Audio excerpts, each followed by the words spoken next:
Imagine a 7-year-old boy, silent since the day his father died on a storm-tossed ship to America, suddenly breaking his vow of quiet with 7 bone-chilling words that would tear a family apart and expose one of the most calculated killing sprees in New York history. In a dingy tenement on Division Street, he pointed at his own mother and whispered, "She hides 7 dead men in our house." What followed would shock the city to its core, revealing a widow's desperate descent into murder for gold coins and survival. This is the true story of Beatrice O'Connor and the boy who never spoke, until he had to. The events that unfolded that March day didn't begin with a child's accusation, but rather with a mother's desperation and a community's willingness to look the other way. The Lower East Side of Manhattan in 1891 was a symphony of desperation, played in 20 different languages. Irish, German, Italian, and Eastern European immigrants packed into tenements that were never designed to house so many souls. The neighborhood reeked of unwashed bodies, coal smoke, and the underlying stench of open sewers that ran beneath the crowded streets. Disease moved through these buildings like wildfire, claiming lives with ruthless efficiency. Beatrice O'Connor had arrived from County Cork 3 years earlier, carrying nothing but her silent son and the weight of promises made to relatives still starving in Ireland. Her husband, Declan, had died during the Atlantic crossing, succumbing to typhus in the ship's cramped hold. The widow found herself alone in America with a child who hadn't spoken since witnessing his father's death, and a burning obligation to send money back to family members who depended on her success in the new world. The 3-story brownstone at 47 Division Street had seen better days before the Civil War, but by 1891, it served as a boarding house for newly arrived immigrants. Beatrice managed to lease the building from an absentee landlord who cared more about collecting rent than maintaining the property.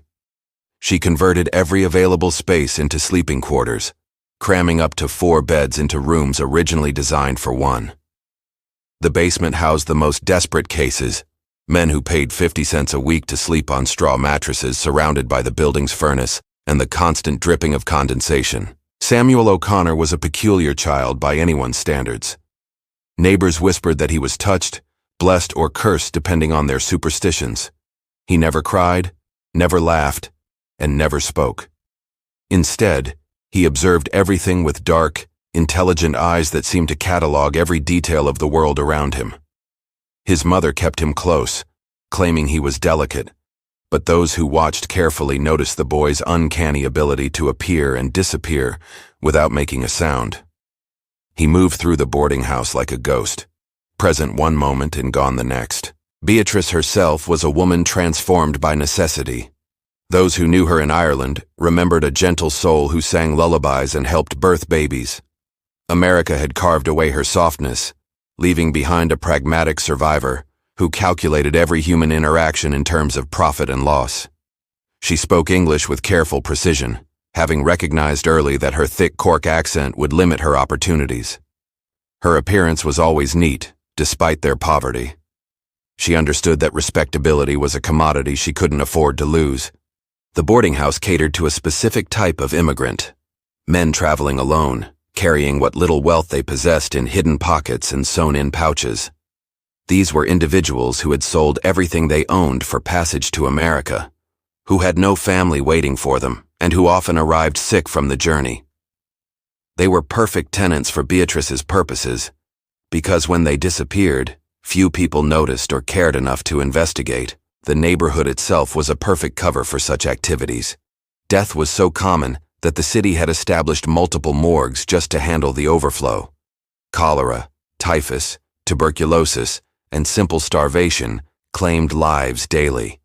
When immigrants failed to write letters home or didn't show up for promised meetings, their absence was usually attributed to the harsh realities of urban survival rather than foul play.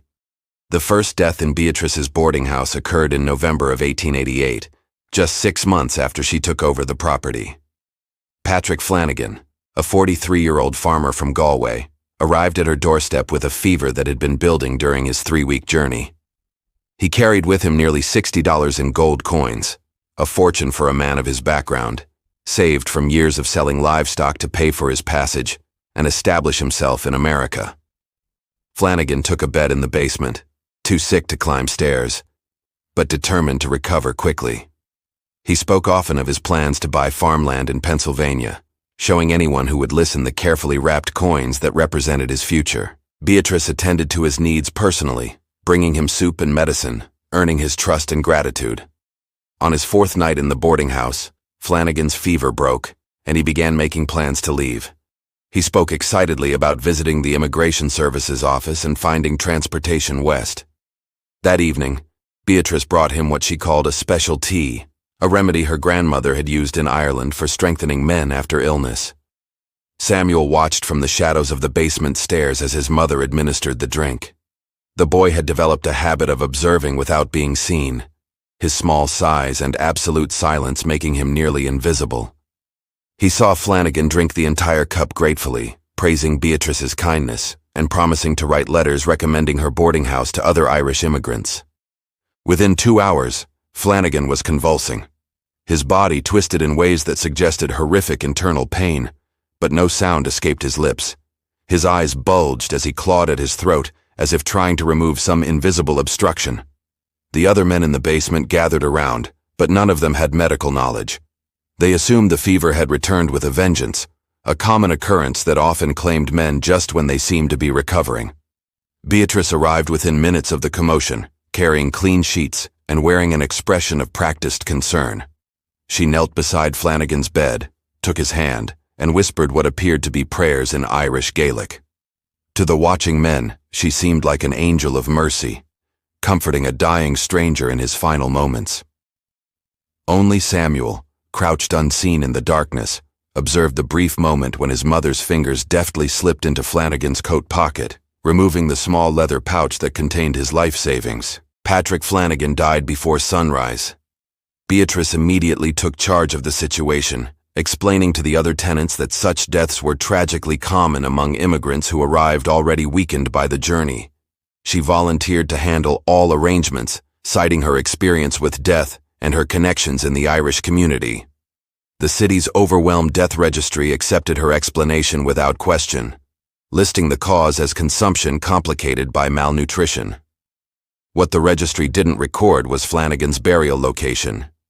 Beatrice told the other tenants that she had arranged for him to be interred in Calvary Cemetery in Queens, a common destination for Irish Catholic immigrants.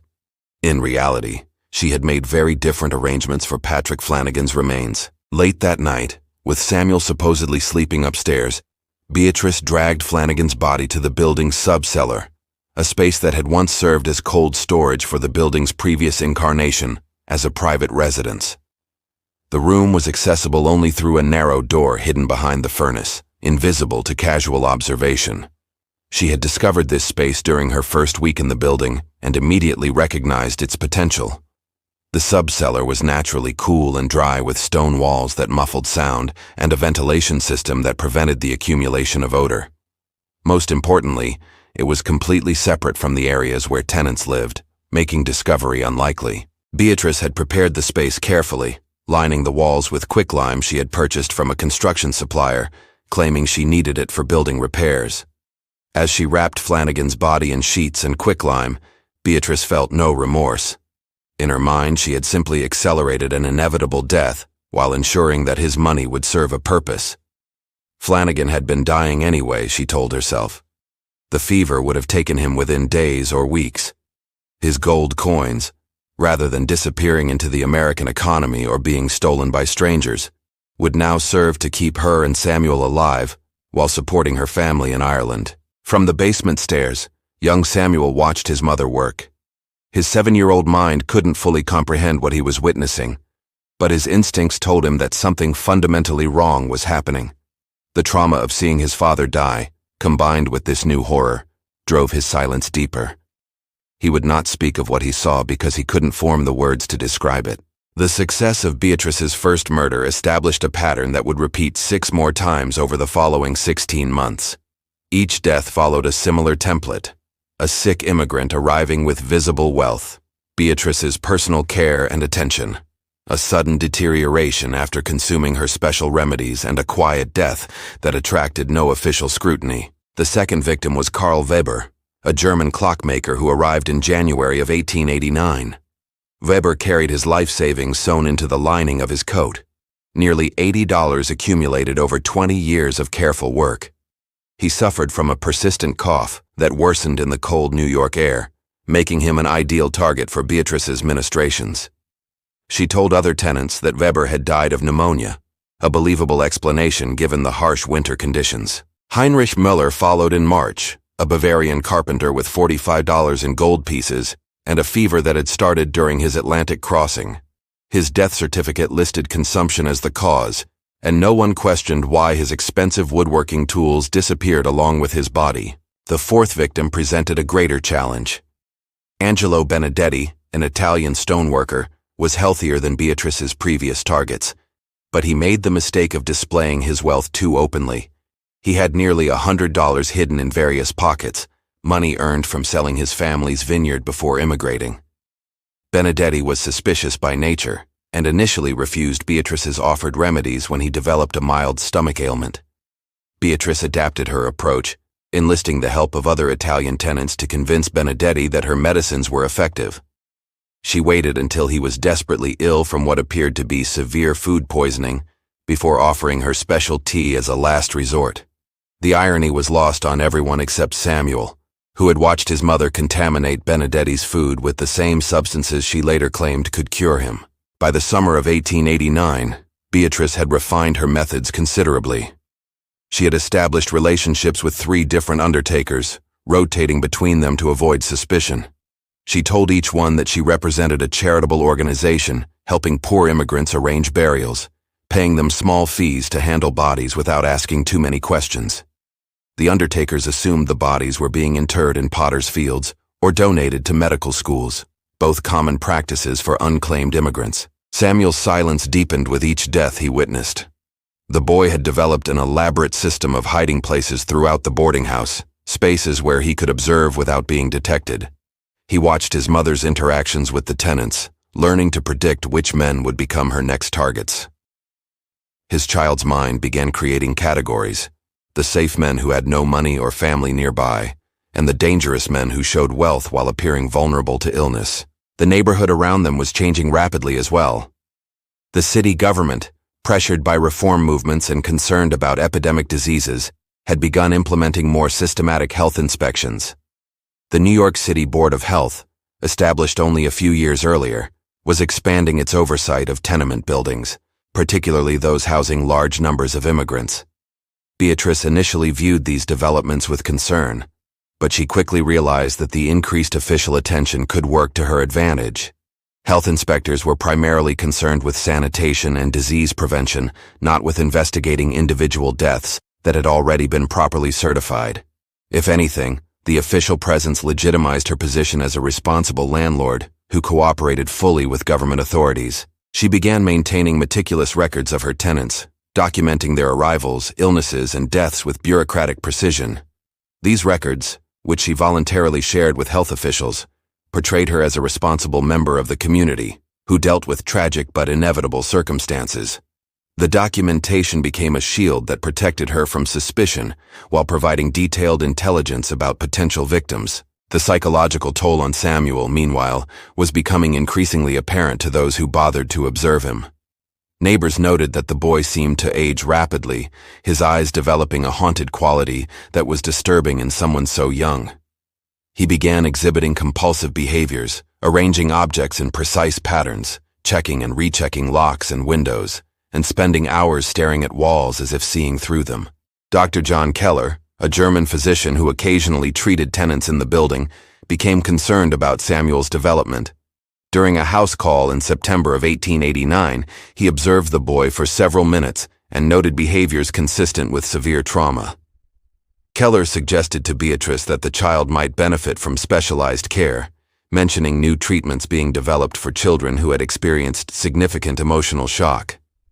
Beatrice politely declined the doctor's suggestions, explaining that Samuel was simply a quiet child who would grow out of his shyness. Privately, she recognized that any medical attention directed toward her son could potentially lead to uncomfortable questions about their living situation. She began limiting Samuel's interactions with outsiders, claiming that crowds and strangers made him nervous. The fifth and sixth murders committed within 2 weeks of each other in October of 1889 marked a dangerous escalation in Beatrice's activities. John Crawford, a Scottish textile worker, and Eric Lindqvist, a Swedish laborer, both died under circumstances that began to attract subtle attention from other tenants. Crawford had been particularly healthy upon his arrival, showing no signs of illness despite the harsh autumn weather. He carried nearly $70 in American currency, money he had earned working in textile mills in Massachusetts before deciding to try his luck in New York. His sudden illness and death surprised other Scottish immigrants in the neighborhood who had planned to help him find work through their established networks. Lindqvist's death was even more suspicious to those who knew him well. The Swedish immigrant was known for his robust health and skeptical nature. He had initially refused all of Beatrice's offers of food and medicine, preferring to purchase his own supplies from vendors he trusted. Only when he developed severe abdominal pain accompanied by vomiting and diarrhea did he finally accept her help. He died within hours of consuming her remedy. Thomas Mackay, a Scottish stoneworker who had befriended both men, began asking uncomfortable questions about the frequency of deaths in Beatrice's boarding house. Mackay had worked in quarries and construction sites throughout Scotland and America, places where men regularly died from accidents and disease, but he had never seen death rates comparable to those at 47 Division Street. Mackay started keeping his own informal records, noting that 7 men had died in the boarding house over the past year, while similar buildings in the neighborhood typically experienced 1 or 2 deaths annually. He also observed that the men who died seemed to share certain characteristics. They were traveling alone, carried visible wealth, and had no established connections in New York that would lead to investigations if they disappeared. Beatrice became aware of Mackay's suspicions through careful eavesdropping and observation. She recognized that he represented a significant threat to her activities, but she also realized that eliminating him would likely attract the kind of attention she had successfully avoided thus far. Mackay was well known in the Scottish immigrant community, had friends who would investigate his disappearance, and possessed the kind of robust health that would make a sudden illness appear suspicious. Instead of targeting Mackay directly, Beatrice began a subtle campaign to undermine his credibility. She spoke privately with other tenants about Mackay's drinking habits, his tendency toward conspiracy theories, and his resentment toward Irish immigrants. She suggested that his suspicions were motivated by ethnic prejudice rather than legitimate concerns about safety. The strategy proved effective.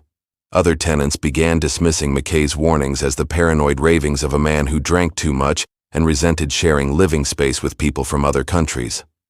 When Mackay approached the local police with his concerns, the desk sergeant treated his complaints as a minor landlord-tenant dispute rather than a serious criminal allegation. Meanwhile, Samuel was developing increasingly sophisticated methods of observation and concealment. The boy had discovered that the building's original architects had included several hidden passages and storage areas that were invisible to casual inspection. He created a network of hideaways that allowed him to monitor almost every room without being detected. From these hidden vantages, Samuel watched his mother's interactions with increasing understanding. His 7-year-old mind was beginning to grasp the patterns behind the deaths. Even if he couldn't articulate the full scope of what he was witnessing, he began categorizing the tenants according to danger levels his mother seemed to assign them, learning to predict which men would receive her special attention. The boy also started observing his mother's nighttime activities more systematically. He watched her make regular visits to the subcellar, carrying bundles and returning empty-handed. He noted the strong chemical smells that occasionally emanated from the hidden room, scents that reminded him of the slaughterhouses and tanneries that operated throughout the Lower East Side. Samuel's understanding of his mother's activities created a psychological burden that manifested in increasingly severe symptoms. He developed chronic insomnia, spending entire nights in his hiding places rather than sleeping in his bed. He began experiencing physical reactions to stress, trembling hands, racing heartbeat, and episodes of shallow breathing that sometimes left him dizzy and disoriented. The approaching winter of 1889 brought new challenges for Beatrice's operations. The city's health department had announced plans for comprehensive inspections of all tenement buildings, focusing on sanitation, ventilation, and overcrowding. These inspections would be more thorough than previous efforts, including examination of basement and subcellar areas that had previously been ignored. Beatrice realized that her subcellar would not survive detailed official scrutiny. She began making plans to relocate her victims' remains, but the logistics presented enormous challenges. Moving 7 bodies without detection would require careful timing and assistance, resources that were difficult to obtain without exposing her activities to potential accomplices. She considered several options: burning the bodies in the building's furnace, dissolving them in acid, or transporting them to remote locations for burial. Each approach presented distinct risks and technical challenges that could lead to discovery and arrest. As she weighed these options, Beatrice failed to notice that Samuel was observing her planning process with increasing clarity and comprehension. The 7th and final murder committed by Beatrice O'Connor would prove to be her undoing, though not in the way anyone might have expected. Matthew Donovan, a 48-year-old farmer from County Mayo, arrived at the boarding house in February of 1891, carrying the largest sum of money Beatrice had yet encountered, nearly $150 in gold coins and currency. Donovan was different from her previous victims in several crucial ways. He was healthier, more suspicious, and had established connections in the Irish community that would notice his disappearance.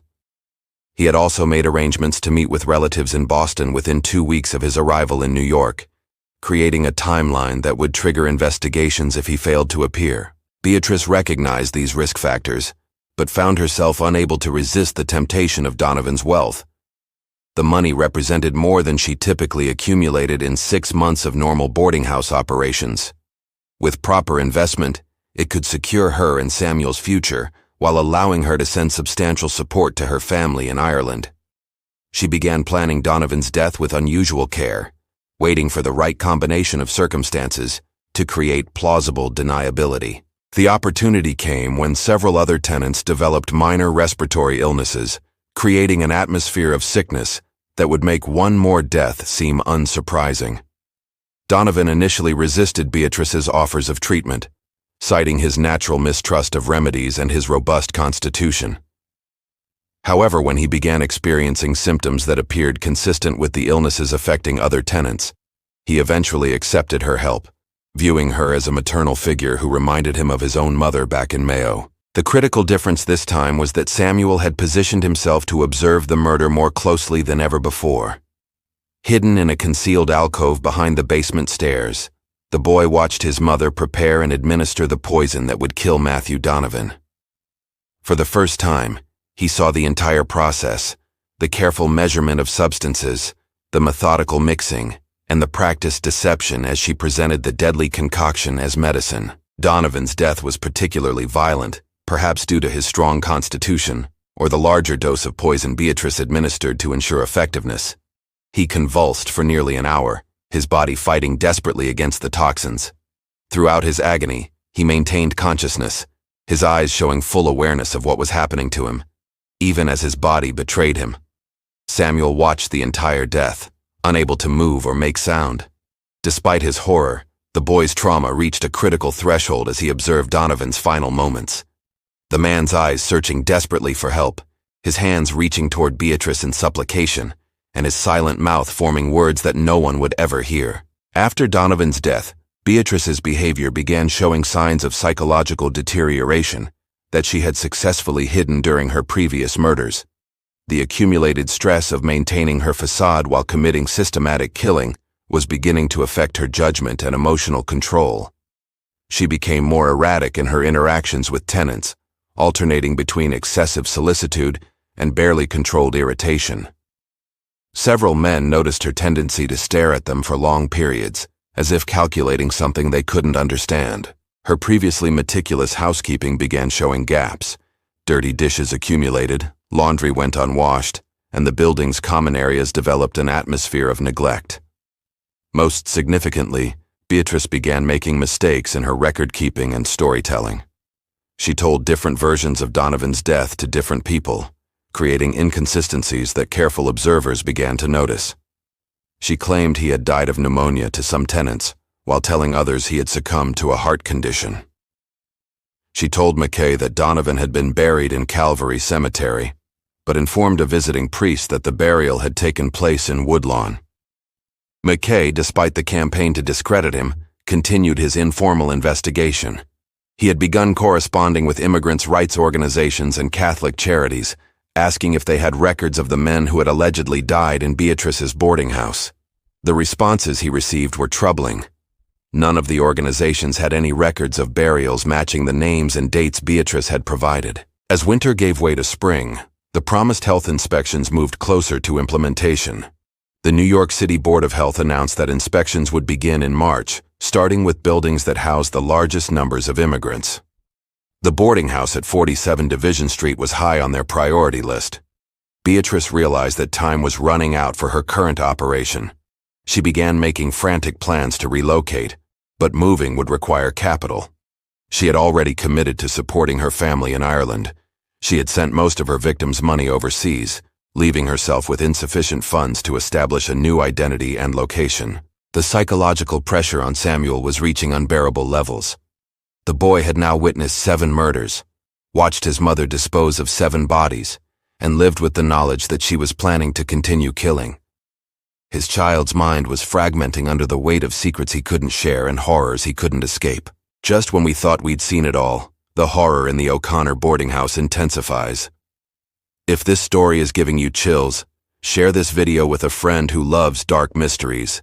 Hit that like button to support our content, and don't forget to subscribe to never miss stories like this.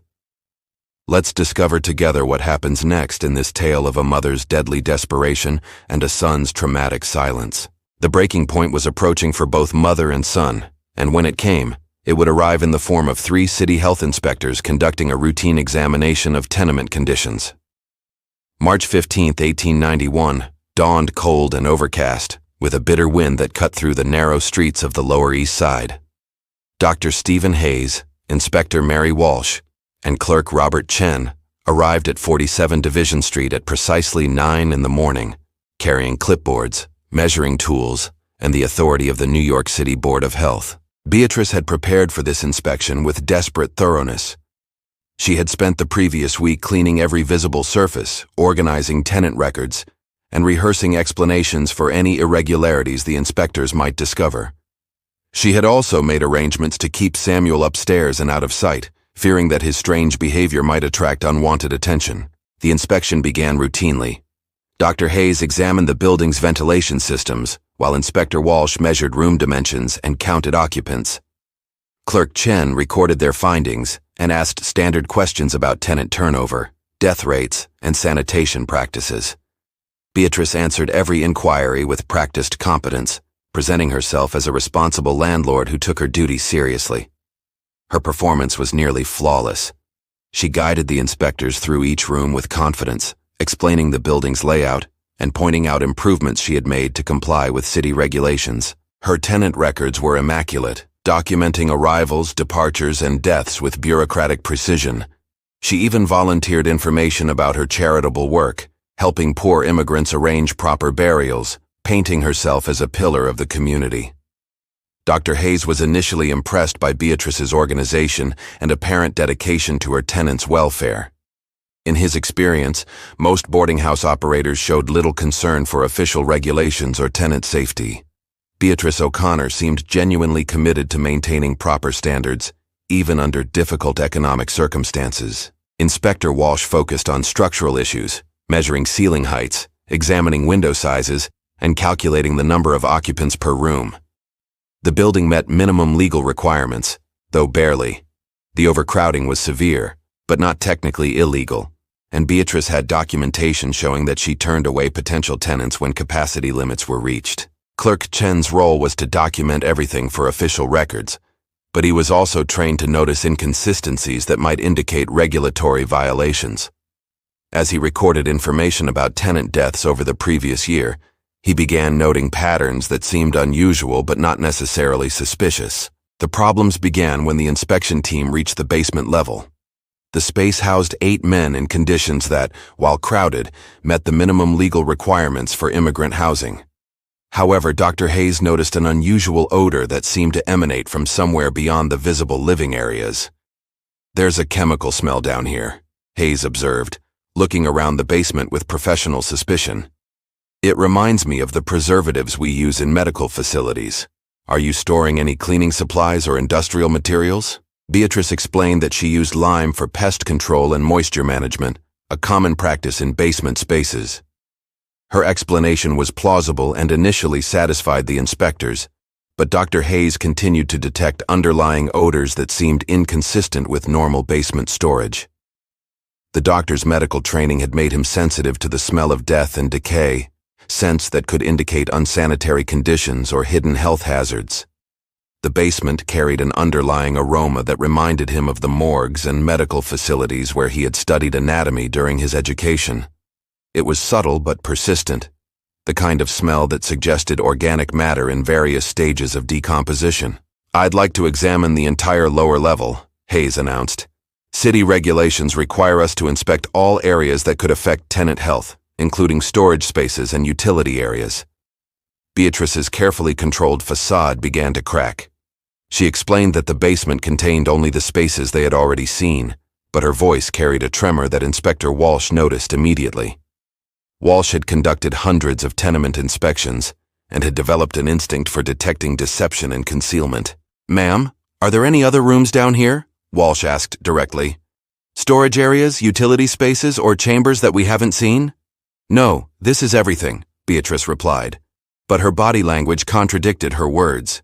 She stood positioned between the inspectors and the far wall of the basement, subtly blocking their movement in that direction.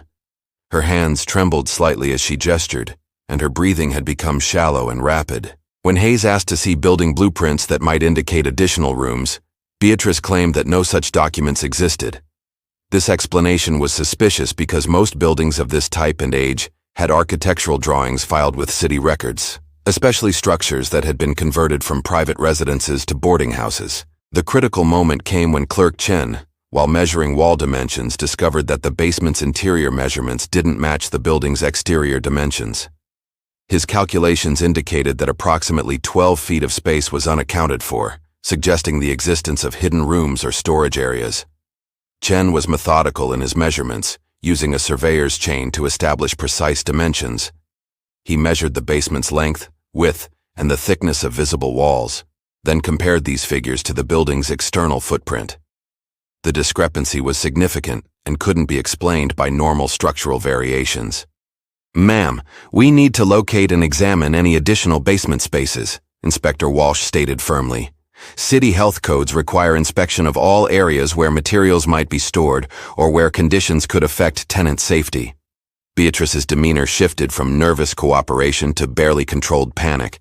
She began insisting that the measurements were wrong, that the building had irregular construction that created optical illusions, that the inspectors were wasting their time looking for spaces that didn't exist.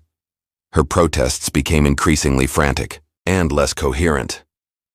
She spoke rapidly about previous inspections that had found no problems, about her reputation in the community, about her dedication to providing safe housing for immigrants. The more she talked, the more convinced the inspectors became that she was hiding something significant. As the three officials began systematically examining the basement walls, looking for hidden doors or concealed openings, Samuel appeared at the top of the basement stairs. The boy had been listening to the conversation from his usual hiding place, and something about the tone of the adults' voices had drawn him into the open. Samuel understood that his mother was afraid of these strangers in a way that was different from her usual calculated caution. He had watched her prepare for their visit, seen her clean and organize with desperate intensity, and observed her practicing explanations in front of mirrors. Now he could hear the fear in her voice and see the tension in her posture. Beatrice saw her son and immediately tried to send him back upstairs. But Samuel remained frozen on the staircase, staring at the inspectors with his dark, intelligent eyes. For nearly 7 years he had observed adults without speaking, learning to read their intentions and emotions through careful observation. What Samuel saw in the three inspectors was different from anything he had experienced before. These adults carried themselves with authority, but it was official authority rather than the predatory calculation he had learned to recognize in his mother's victims. They were asking questions that his mother didn't want to answer, searching for things she didn't want them to find. Dr. Hayes noticed the boy's presence and was immediately struck by his unusual demeanor. Samuel stood perfectly still, making no sound, but his eyes showed intelligence and awareness that seemed far beyond his apparent age. There was something haunting about the child's expression, a quality that reminded Hayes of patients he had treated who had witnessed traumatic events. "Is this your son?" Hayes asked Beatrice gently. "Yes, but he's not well," Beatrice replied quickly. "He doesn't speak. He's been that way since his father died. Please don't mind him." Inspector Walsh studied the boy with professional interest. In her work inspecting tenement conditions, she had encountered many children affected by poverty, disease, and family trauma. Samuel O'Connor showed signs of severe psychological distress, but there was also something alert and observant about him that suggested hidden depths. For the first time in his life, Samuel recognized adults who might have the power to stop what his mother was doing. Dr. Hayes discovered the concealed door behind the furnace at 10:47 a.m. The entrance was cleverly hidden, designed to appear as part of the heating system's infrastructure, but Hayes's medical training had taught him to look for spaces where disease might flourish undetected. When he found the door and opened it, the chemical smell that had been bothering him became overwhelming. The subcellar revealed itself as a carefully organized charnel house. 7 bodies lay wrapped in sheets and covered with lime, arranged in neat rows along the stone walls. The preservation methods had been effective enough to prevent complete decomposition, leaving the victims recognizable despite their extended storage. Hayes stepped back from the doorway, his medical composure shaken by the scope of what he was seeing. In his years of practice, he had examined countless bodies and investigated numerous suspicious deaths, but he had never encountered evidence of such systematic, methodical murder. Inspector Walsh pushed past Hayes to see into the hidden room, then immediately stepped back, her face pale with shock. She had investigated industrial accidents, building collapses, and disease outbreaks that claimed multiple lives, but those deaths had been accidental or natural. What lay before them was deliberate, calculated slaughter. Clerk Chen, trained to document everything he observed, found himself unable to write as he stared into the subcellar. His hands shook as he tried to record what he was seeing, the precise bureaucratic language he used for official reports seeming inadequate to describe such horror. The bodies were arranged with disturbing orderliness. Each victim was wrapped in clean white sheets positioned carefully to maximize space while preventing contact between corpses. Small cloth bags beside each body contained personal belongings, pocket watches, coins, letters, and other items that represented their owners' hopes for success in America. Inspector Walsh immediately ordered Clerk Chen to summon police, while Dr. Hayes began examining the bodies to determine cause of death.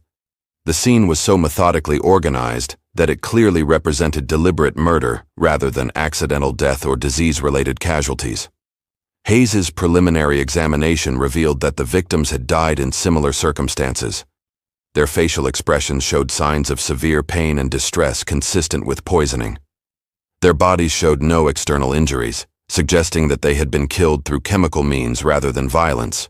As the adults moved between shock and professional duty, trying to process what they had discovered, Samuel stood on the basement stairs and finally found his voice.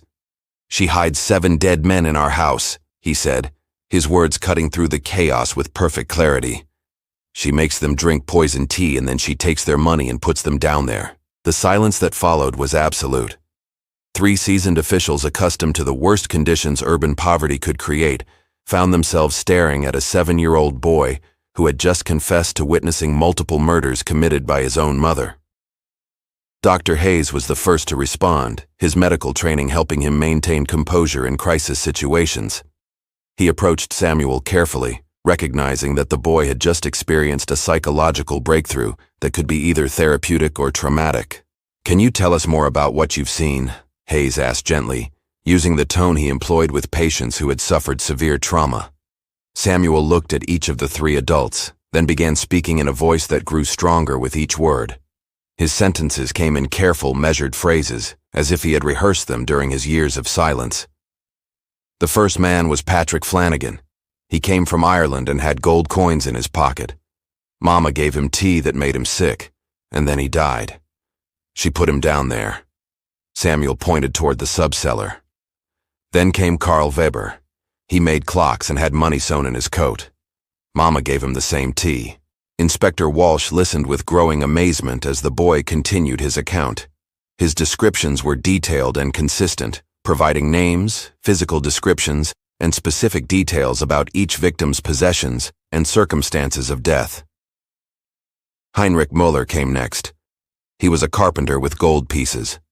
Then Angelo Benedetti, who sold his vineyard to come to America, John Crawford from Scotland, Eric Lindqvist from Sweden, and Matthew Donovan from County Mayo. They all had money and they all died after drinking Mama's tea. Beatrice's reaction was immediate and desperate. She lunged toward Samuel, screaming that he was lying, that he was sick, that he didn't understand what he was saying. Her composure disappeared entirely as she alternated between denying the accusations and trying to physically silence her son. "He's never spoken before," she cried to the inspectors. "He doesn't know what he's saying. He's been traumatized since his father died. He makes up stories. You can't believe him."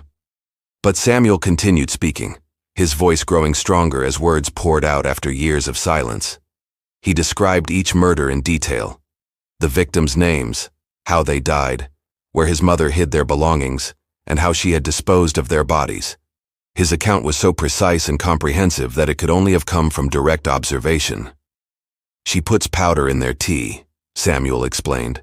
"White powder that she keeps in a tin box under her bed. She waits until they're very sick and then she gives them the tea and tells them it will make them better, but it makes them die instead." Dr. Hayes, trained in both medicine and human psychology, recognized immediately that the boy was describing genuine experiences rather than fabricated stories. The level of detail, the emotional consistency, and the technical accuracy of his descriptions indicated traumatic memory rather than childhood fantasy. The boy's account also explained several mysteries that had puzzled the inspectors. The chemical smell in the basement was arsenic and lime used for preservation. The missing space was the subcellar where bodies were stored. The unusual death rate in the boarding house reflected systematic murder rather than natural causes. Inspector Walsh began asking Samuel specific questions to verify his testimony. "Where does your mother keep the powder?" "Under her bed in a tin box with flowers painted on it. She also has their money there and their watches and letters they wrote but never sent." "How long has this been happening?" "Since we came to live here. The first man died when the leaves were falling. The last man died when it was very cold outside." Each answer provided additional details that could be verified through investigation. Samuel described the victims' clothing, their accents, their plans for the future, and their final words before drinking the poisoned tea. His testimony painted a picture of systematic murder, motivated by greed and justified by desperation. Police arrived within 20 minutes, but by then Samuel had provided enough information to establish a clear pattern of premeditated murder. Beatrice O'Connor was arrested, while still screaming that her son was lying, that the bodies in the basement belonged to strangers, that she was being framed by enemies in the Irish community. As officers placed shackles on her wrists, Beatrice made one final attempt to discredit Samuel's testimony. "He's been silent for 7 years," she shouted to anyone who would listen. "Silent! He never spoke a word until today. How can you believe a child who's clearly touched in the head?" But her protests only served to make Samuel's breakthrough more remarkable. Dr. Hayes explained to the arriving detectives that traumatic mutism was a recognized medical condition and that sudden recovery of speech often occurred when psychological pressure reached unbearable levels. "The boy has been carrying these secrets for years," Hayes told Detective Captain William Murray, who had assumed command of the crime scene. His silence wasn't a deficiency, but a response to trauma. When he finally felt safe enough to speak, everything came out at once. Detective Murray, a veteran investigator with 15 years of experience, immediately recognized the significance of Samuel's testimony.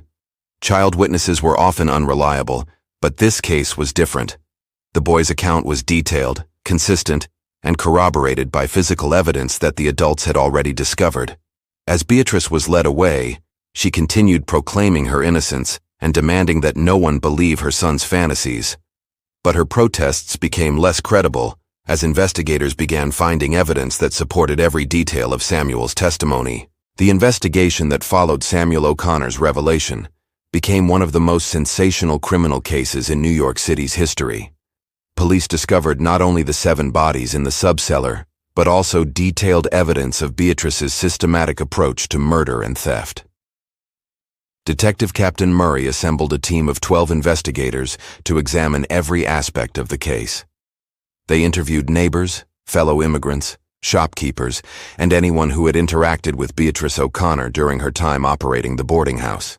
The scope of the investigation revealed a criminal enterprise far more sophisticated than anyone had initially suspected. Hidden in Beatrice's room, investigators found nearly $300 in various currencies, personal belongings from all 7 victims, and a meticulously maintained ledger that recorded each man's wealth, health status, and personal connections. The ledger revealed that Beatrice had been evaluating potential victims for months before acting, studying their vulnerabilities and calculating the risks of their disappearance.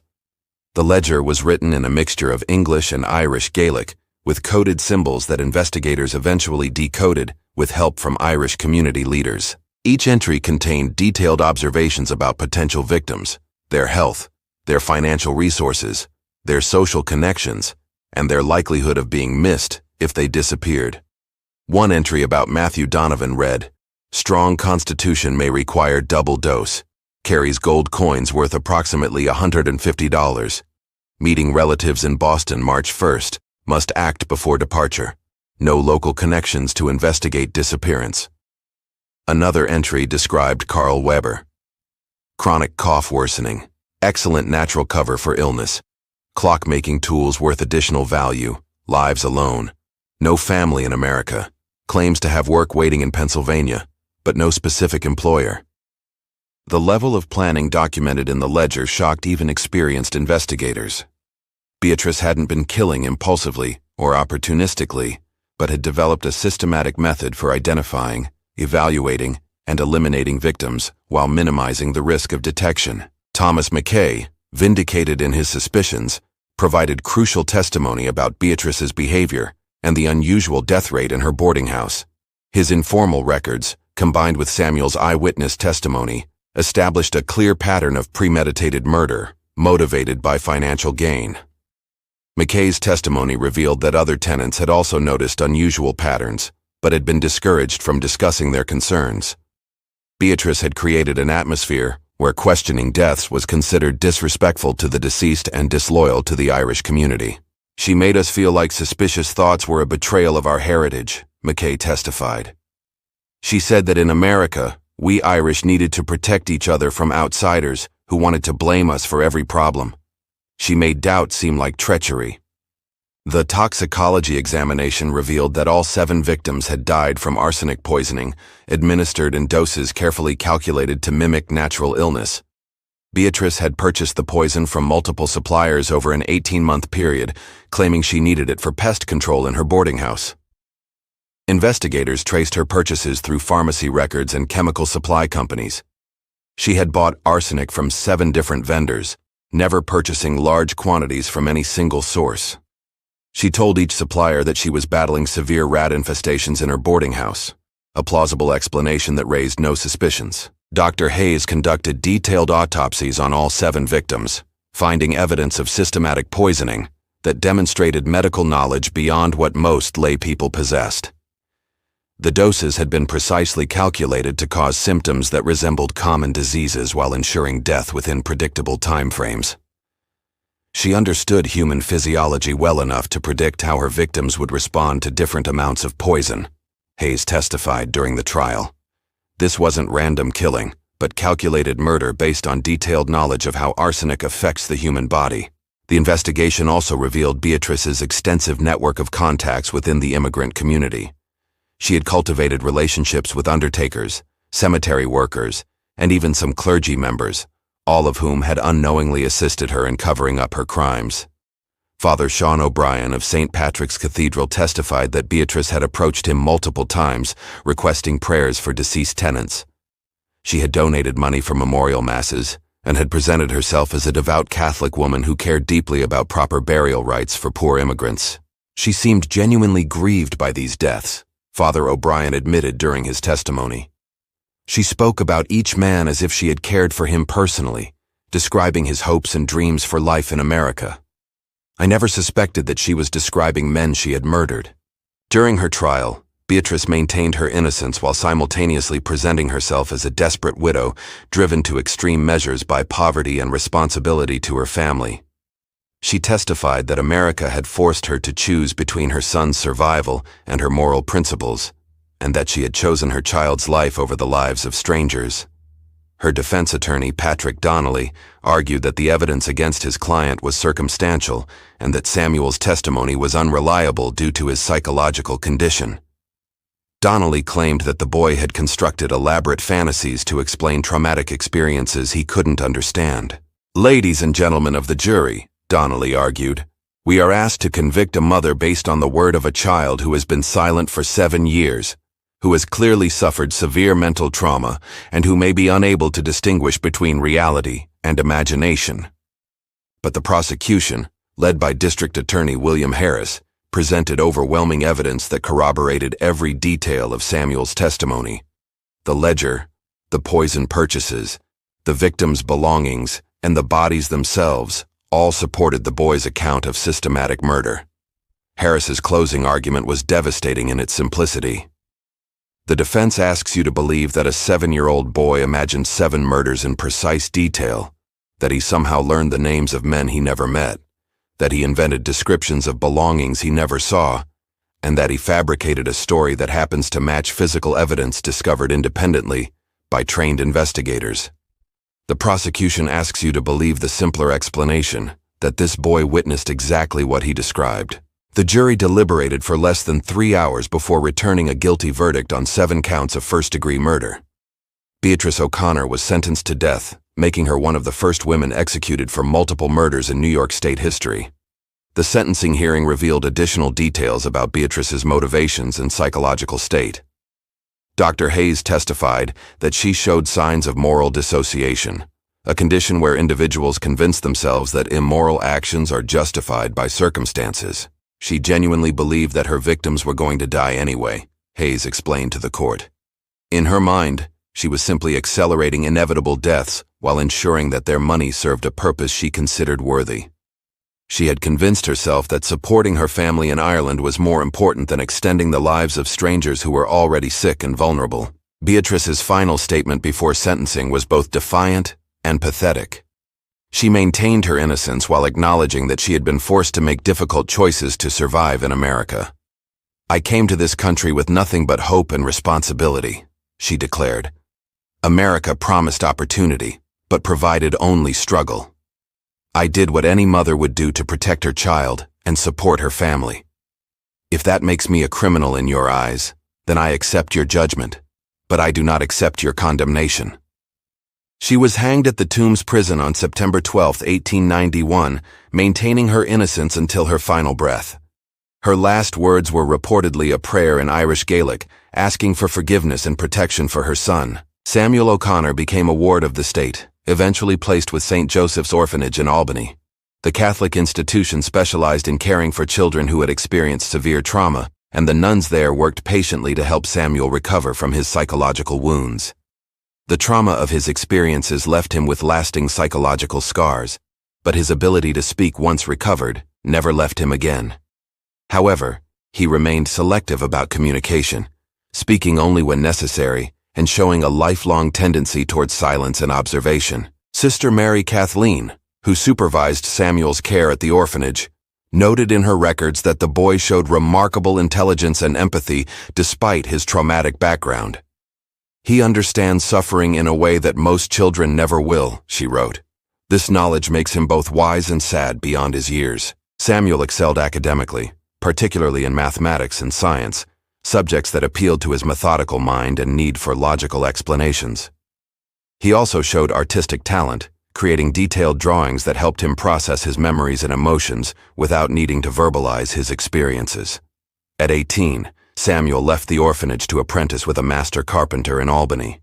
The work appealed to him because it required precision, patience, and the transformation of raw materials into useful objects.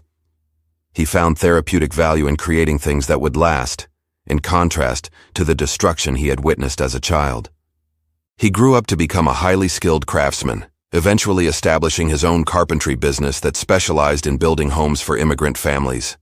His work was known for its exceptional quality and attention to detail, characteristics that reflected his perfectionist nature, and his understanding of how important safe, secure housing could be for vulnerable people. In 1901, at age 27, Samuel married Kathleen Flynn, a schoolteacher from Albany who worked with immigrant children. Kathleen had been drawn to Samuel's quiet strength and his obvious empathy for people who had experienced trauma and displacement. Their courtship was slow and careful, with Samuel gradually revealing details of his background as he learned to trust Kathleen's gentle nature and non-judgmental attitude. She became the first person to whom he told the complete story of his childhood experiences, and her acceptance and understanding helped him continue his psychological healing. Samuel and Kathleen raised 4 children together: Michael, born in 1902, Beatrice, born in 1904, Patrick, born in 1907, and Mary, born in 1910. The decision to name their daughter Beatrice was deliberate and healing, representing Samuel's determination to reclaim positive associations with his mother's name. Throughout his adult life, Samuel rarely spoke about his childhood experiences. But those who knew him well noticed his compulsive honesty and his inability to tolerate any form of deception. He taught his children to value truth above politeness and to speak up when they witnessed wrongdoing, even when silence would be easier. His parenting style was protective, but not overprotective. He wanted his children to feel safe while learning to recognize and respond to genuine dangers. He taught them to trust their instincts about people and situations, explaining that children often perceive threats that adults miss or ignore. Samuel also became quietly involved in organizations that assisted immigrants and orphaned children. He donated money to St. Joseph's Orphanage throughout his life and occasionally spoke with other trauma survivors, though he never discussed his experiences publicly. He died in 1953 at the age of 69, taking most of his memories to the grave. His funeral was attended by hundreds of people whose lives he had touched through his work, his kindness, and his quiet example of overcoming profound trauma. Kathleen lived until 1961, preserving Samuel's story and ensuring that their children understood their father's remarkable journey from traumatized witness to successful family man. She often told them that their father's greatest achievement wasn't his business success, but his ability to break a cycle of violence and create a loving family despite his horrific childhood. The boarding house at 47 Division Street was demolished in 1895 as part of urban renewal efforts, but the case of Beatrice O'Connor remained a cautionary tale in immigrant communities for decades. Her story became a reminder that the desperation of poverty could transform even maternal love into something monstrous, and that the American dream sometimes extracted prices that destroyed the dreamers themselves. The case also highlighted the vulnerability of immigrant communities to predators who understood their isolation and desperation. Beatrice's victims had died, not just from poison, but from their lack of connections and advocates who would have investigated their disappearances. Their deaths revealed the deadly gaps in a society that promised opportunity, while providing little protection for those who arrived with nothing but hope. Modern criminologists who study the O'Connor case often focus on Samuel's prolonged silence and sudden revelation. His ability to observe and remember details while remaining mute represents one of the most unusual aspects of the case, demonstrating how trauma can both silence and preserve testimony simultaneously. Dr. Margaret Stevens, a psychiatrist who studied the case in 1933, wrote that Samuel's experience illustrated the complex relationship between trauma and memory. The same psychological mechanism that prevented him from speaking also preserved his memories with extraordinary clarity, Stevens observed. His silence wasn't absence, but presence, the presence of experiences too overwhelming to vocalize until circumstances made speech both possible and necessary. The case also influenced changes in how authorities investigated deaths in immigrant communities. The New York City Board of Health implemented more systematic record-keeping and cross-referencing procedures designed to identify suspicious patterns of mortality. Police departments began training officers to recognize signs of systematic predation within vulnerable communities, and social workers developed protocols for identifying and protecting individuals who might be targeted by predators who exploited isolation and desperation. What do you think? Could there be more to this nightmare? Drop your theories in the comments below, and if stories of hidden horrors from America's past keep you up at night, smash that subscribe button and turn on notifications. Thanks for watching. Stay curious, stay safe, and we'll unearth another buried secret soon.